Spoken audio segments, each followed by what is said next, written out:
مكتب والحرب جائز أكيد.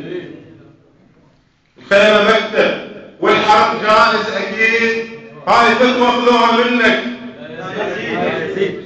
يعني نفس الطريق، طريق حسين وطريق يزيد.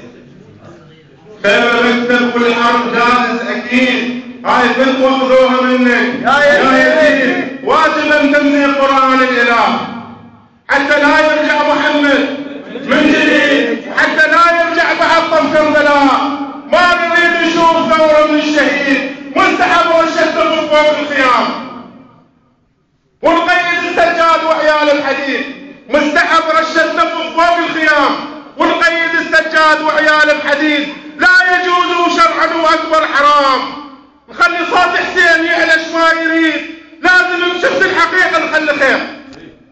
لازم نشوف الحقيقة نخلي خير ونحبس الكلمات لو تطلع تريد. والسلام عليكم.